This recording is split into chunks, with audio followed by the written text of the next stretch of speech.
Bayong hapon, Negros. Ini ang Digicast Negros X. Ang nagapanguna nga napulo ka mga balita sa Negros ang amo ni gadulong sa inyo. Updin ninyo kami via Facebook, YouTube, kag sa amon nga website www.digicastnegros.com. Kag sarama kami malantaw sa K Channel 11 sa Kabangkalan City, Himamaylan City kag Banwas ang Ilog. Kag yari na ang top 10 nga mga balita sa Negros subong nga adlaw. Pamuno sa Negros Occidental Police Provincial Office kag tanan nga mga chiefs of police nga nag-attend sa Anti-Drug Summit nag-self-isolate. Gobernador Eugenio Lacson nagnegatibo sa COVID-19. Negros Occidental, padayon nga ipatuman ng swab test sa mga puerto kag airport. Sabkatuig nga bata, nahulog sa pila sa barangay Mansilingan sa Bacolod na kaluwas. Kag, sa Good Vibes, short film sa mga estudyante sa St. John's Institute nagdaog sa isa ka student film festival. Initanan sa Digicast Negros X. Sa number 10, isa ka siyam katuig nga bata ang nahulog sa banglid sa barangay Mansilingan sa Bacolod City kahapon nga adlaw.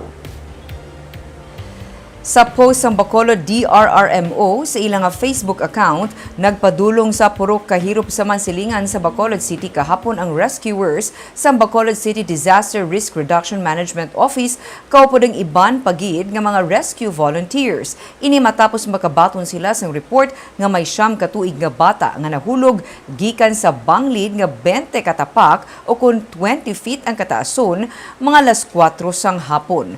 Ang menor de edad ang nag-agom sang dislocation sa iya sininga kamot kag mga bali sa lawas bangod sang iya nga pagkahulog. Gilayon siya nga gindala sa mga rescuers sa ospital. Sa number 9, pulis nga nagpositibo sa drug test posible nga pasakaan sang kaso administratibo. Posibleng mapasaka na sa masunod nga semana ang kaso administratibo batok sa pulis sa Negros Occidental Police Provincial Office nga nagpositibo sa drug test. Ang police corporal nga sadto na assign sa kando ni PNP ang ginpaidalom sa drug test sang Disyembre upod sang 4 pagid ka mga pulis. Siya ang nagpositibo sa preliminary kag confirmatory drug test. Gitagaan lang sang isa ka semana sang Regional Police Office 6 ang pulis nga magpaathag sang ukon maghatag sang iya nga patag kag kun hindi niya masabat kun nga nagpositibo siya sa drug test ipasaka na ang kaso batok sa iya. Yara karon sa PRO 6 gin-assign ang pulis pero ginbawi ng iya sini nga issued firearm. Sa number 8, lalaki nga gindakop sadto bangod sang illegal nga droga ang patay sa pagpaniro. Nagapangapil lang sa atubang sang isa ka tindahan sa barangay Mambulak sa siyudad sang Silay ang 54 anyos nga si Rodolfo Cain Jr. sang siya ang ginpunduhan kag gintiro sang riding in tandem. Duha ka igo sang bala sa liog ang naagom ni Cain nga nagresulta sa iya kamatayon. Gilayo naman nga nagpalagyo ang motor riding suspects. Nakuha sa crime scene ang duha ka basiyo sang 45 caliber. Ginahibalo pa sa karon sang PNP ang motibo sa pagpatay kay Cain nga isa ka street level target sang PNP kag sadto na aresto bangod sang illegal nga droga. Sa number 7, grupo sa mga negosyante magahinyo sa lokal nga pakuluan sa syudad sa Bacolod nga i-lift na ang liquor ban pati na ang night curfew.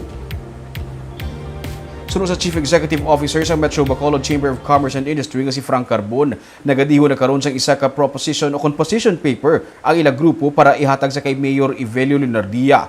Nalakip sa among position paper amo ang pagdula sa night curfew nga ginapatuman karon humalin las 11 sang gabi tubtob las 4 sang kaagahon. Ila man iduso ang pagdula sang liquor ban kag ipatuman na lamang ini sa mga nagaedad 22 anyos kag panubo. Ginpahayag ni Carbon nga tinutuyo sini nga madugangan ang ginansya sa mga magagmay nga negosyo ilabi na sa food and beverage businesses.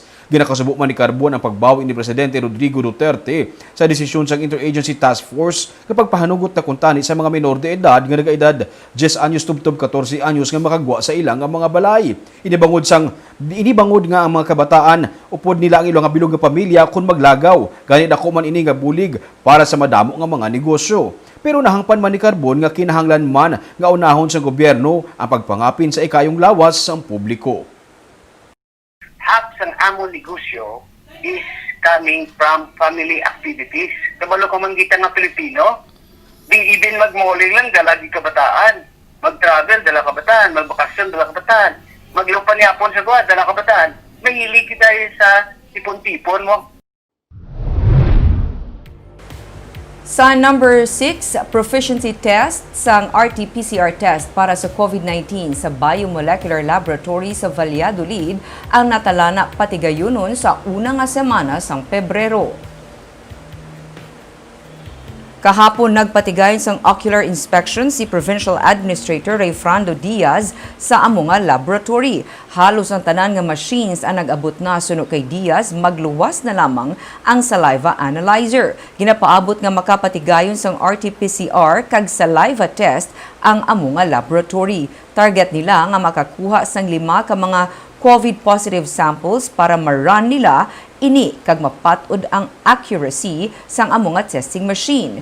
Ang state-of-the-art laboratory ginapaabot nga mag-cater sa mga LGU gikan sa sur sang probinsya kag bisan pagani sa Negros Oriental. Nagpartner ang probinsya kag ang Safeguard Diagnostics sa amo nga facility.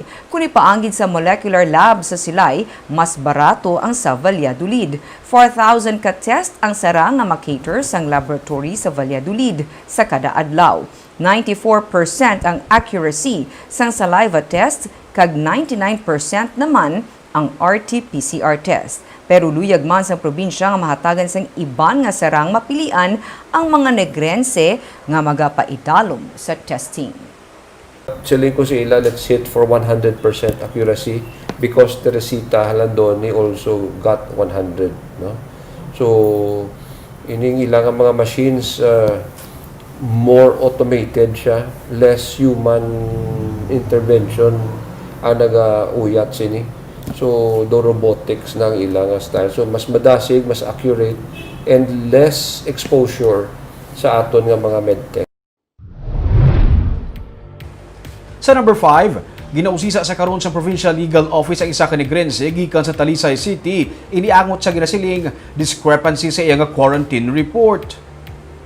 Wala labot sa 3 kagikan sa United Kingdom nga taga Pontevedra kag taga Cadiz kag Sagay City. Ginausisa man ang taga Talisay kagikan sa US Virgin Islands. Gani sa karon may anom ka mga returning overseas Filipinos sunod sa kay Attorney Rayfrando Diaz nga ginausisa angot sa misrepresentation kag pagsupak sa health protocol. Sunod sa kay Attorney Alberto Nelias Jr., ang Provincial Legal Officer, ginatutukan nila ang 3 ka mga taga Pontevedra kag mahimo sa katapusan sang bulan makapagawa na sila sang rekomendasyon angot sa investigasyon. Ang kaso sang taga Talisay may angot na sa kung ang kaso sa taga Talisay may angot sa na-issue nga certification sini gikan sa Bureau of Quarantine kung sa diin nasaad ang petsa sang iyang quarantine period nga kung ibase sa procedure wala nagasanto sa petsa sang iyang pag-abot. Right now, first glance, no, ngara gid falsification, gid mga public documents nimo, there's misrepresentation involved. Like if we take into consideration sa Pontevedra, they declared themselves as LSIs when in fact they are OFWs. With this one sa Talisay, i-check pa natin. It's still under investigation. Johnson & Johnson na natalana magpatigayon sa ilang clinical trial para sa COVID-19 vaccine sa Bacolod City sa madason nga bulan. Nagsapol na kainas ang aga sa Bacolod Emergency Operations Center ang Principal Administrator sang Johnson & Johnson para ipahibalo sa EOC nga nagapadayon karon ng ilang recruitment para sa mga volunteers para sa ila Phase 3 trials ng bakuna kontra COVID-19. Suno kay Bacolod EOC Executive Director M. Ang, nagahinyo ang kumbuyahan sang bulig sang EOC kag sa mga barangay para sa among recruitment. Magasugod na sila sang clinical trial sa madason nga bulan kag ang Bacolod ang isa sa 5 ka mga syudad sa pungsod nga ila ginpili para himuon ang trial. Ini ang isa ka randomized placebo-controlled clinical trial nga nagatuyo mag-evaluate sang safety kag efficacy sang bakuna sa 500 ka mga pumuluyo nga naga-edad 40 anyos pasaka, pati na ang mga may mga comorbidities o kung may ginabatsyag nga balatian. Gindugang pa ni Ang nga bangod nangin pilot testing area ang Bacolod, hatagan man ini sang prioridad sang Johnson & Johnson sa tion nga mangin available na ang ilang COVID-19 vaccine. Ang mabulig ang EOC kag ang liga ng mga barangay. Ang kwao nila mga volunteers are ideally from the barangays na nagtaan sa tulang cases ng COVID. Diba may 5,800 plus makita nga nag-positive sa Bilog Bacolod. So just to make sure nga none of those nga nakaagi na ang mag-volunteer. Sa number 3, tubtob nga mayara sa gihapon sa nagainabot nga nagapositibo sa COVID-19 sa puerto kag sa airport, magapadayon man ang swabing sang probinsya sa mga nagainabot.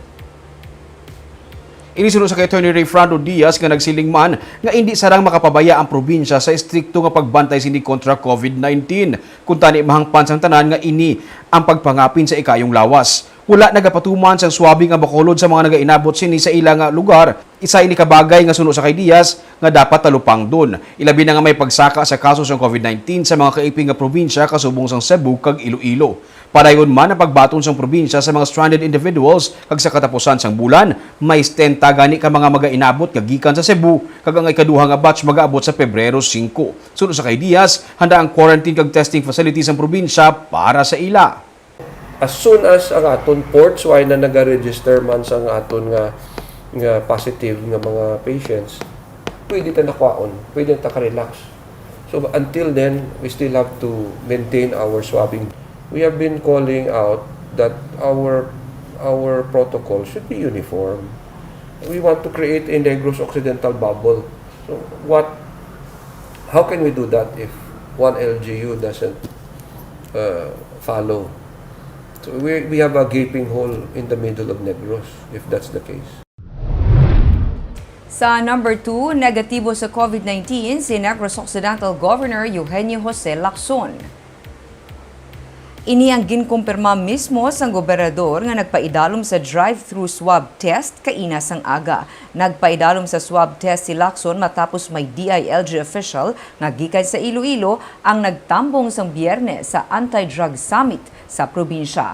Ang mga katupad ni Lacson sa lamesa sang ginpatigayon ang Anti-Drug Summit ang nagnegatibo man sa COVID-19. Lunes na nagsugod self-isolate ang gobernador. May 18 ka iban pa nga empleyado sang DILG Negros Occidental ang ginpaidaluman sa swab test kaina sang aga. Ginapaabot nga magabalik na sa Kapitolyo ang gobernador karon nga nagnegatibo siya sa swab test. Napahibalo naman ang vice-gobernador kag iban pa nga katapos ang sangguniang panlalawigan nga nagnegatibo si board member Juvie Pepelio sa COVID-19 nga isa sa mga katupad ni Lacson. Sunod sa gobernador, nagnegatibo man ang DILG director nga si Roslyn Quintana.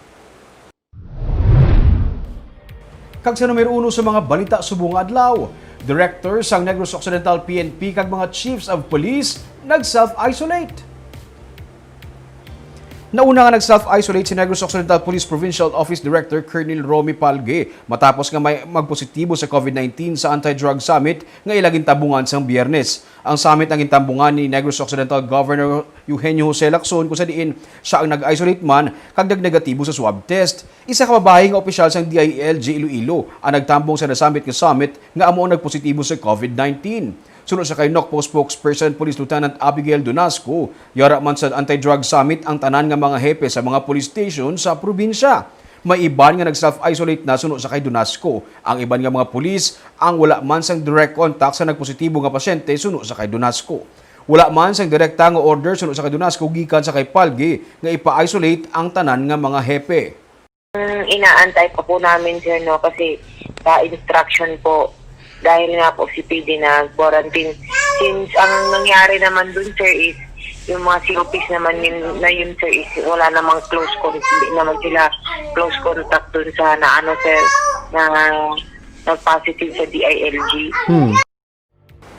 Sa Good Vibes, isa ka short film tuhoy sa kabudlayan sa online learning nga ginhimo sa mga estudyante sa senior high gikan sa Bacolod City ang nagdaog sa student film competition sang University of the Philippines Diliman Broadcasting Association. May report si Marty Go.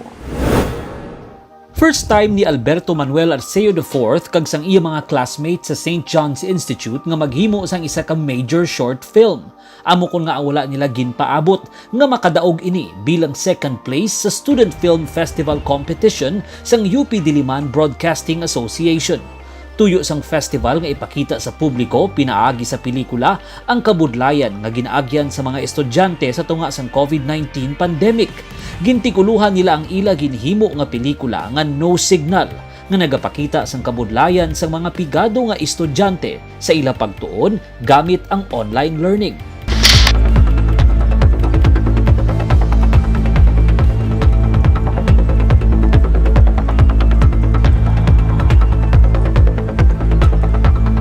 The message that we would like to convey is that education before online classes was already unequal, but because of online classes being the current compromise because of the pandemic, it has emphasized that inequality of education present here in the Philippines. It was really a big opportunity for us to represent our school and ourselves. So we took this chance to share skills, talents, and creativity in filmmaking. Magluwas sa award, nagakalipay si Alberto kag Ken nga napalabot nila sa publiko ang mensahe sang madamo nga mga estudyante nga nagakabudlayan sa ila pagtuon bilang epekto sang pandemya. Tuma naman ang kalipay sang ila eskwelahan sa bugal nga nahatag sang ila mga estudyante nga nagpakita sang ila abilidad sa patag sang filmmaking. Martigo para sa Digicast Negros. Barb nami kay first timer sila mag-interest sa sining klase nga competition kag first time nila mag-ubra sa short film not bad, second place. Kag syempre Ming, I think lang sino pa ba ang mas makapalabot sa sila nga mensahe sa kabudlayan sa online learning kay sila mismo nag-online learning. Sino pa wala man silang the best pa nga tao mag-tell sang stories ang kabudlayan nila. Siyempre sila mismo sila minagyan mo kung ano kabudlay. Ang title Barb No Signal. Sa title pa lang mag-gets mo na kung anong dalagan sa ilang short film. Pero nice one. Sa first time, base second place. Who knows? Sa next time na mag-intraliwat, base sila na first place. Congratulations. Congratulations. Kaag amoy ato mga balita sa Negros, subong nga adlaw. Kay man sa panahon karon importante nga may ihibalo ka sa nagakatabo sa imo nga palibot. Pero dapat balanse kang eksakto mga impormasyon. Parahan kami nga magapangalagad sa Negrosanon. Ako si Barbara Mijares. Tubtub sa buwas, ako naman si Romeo Subaldo, mayong hapon.